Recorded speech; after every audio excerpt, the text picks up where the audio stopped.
mais il y a un message que voulait vous faire passer Pauline dans sa chronique. Elle s'inquiète du rendement de votre entreprise en votre absence.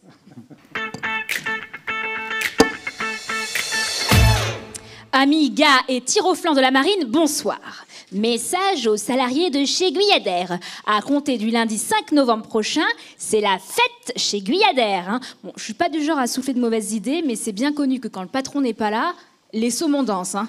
Eh ben oui, Christian, c'est la dure réalité de ce monde. Hein. On a beau être un super patron avec un super bateau doté d'une super cuisine, il n'empêche que le salarié se sentira toujours plus détendu en l'absence du chef. Hein.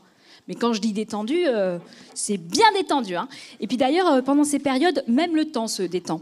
Et bizarrement, on est tous en décalage horaire. Bah, au lieu des 9 heures réglementaires, on a tendance à arriver plutôt aux alentours des 10 heures, voire 10h30, quand on a carrément décidé de faire un sitting dans sa salle de bain pour un ravalement de façade de la tête aux pieds.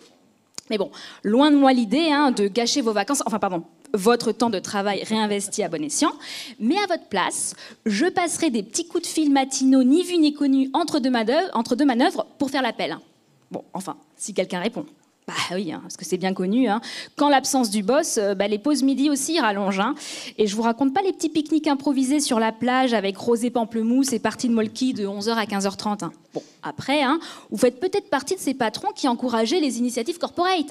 Alors c'est sûr, le molki, ça ne boucle pas un dossier, mais ça renforce l'esprit d'équipe. Et encore une fois, Christian, je ne suis pas une lanceuse d'alerte à l'oisiveté, mais il suffit de taper sur Internet quand le chef n'est pas là. Je vous raconte pas les vidéos sacrément cocasses sur lesquelles on tombe. Alors ça va de la course de chaises à roulettes dans les couloirs au concours de photocopie de postérieurs dans la reprographie. Bon, après, vous faites peut-être partie de ces patrons qui encourageaient les initiatives corporate. Alors, bon, photocopier son corps, ça fait sûrement pas partie des missions de vos chargés de com, mais ça peut développer l'esprit créatif. Bon, j'espère quand même que vous battrez le record des 7 jours de course, parce que c'est bien connu que plus le temps de glandage est long, plus la reprise est difficile. Enfin, je parle des salariés, bien entendu. Mais rassurez-vous, mon cher Christian, j'ai pensé à tout. Je vous avais dit, je n'étais pas du genre saboteuse.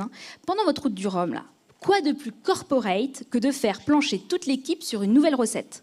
Moi, je vous propose un cake au rhum en forme de multicoque. Alors ça va cartonner. Ça va motiver tout le monde, surtout si on peut goûter à chaque étape de la préparation. Et je vous ai déjà trouvé le slogan. Le Golden Cake de Guyadère et tout devient du gâteau. Allez, bon vent. Bravo.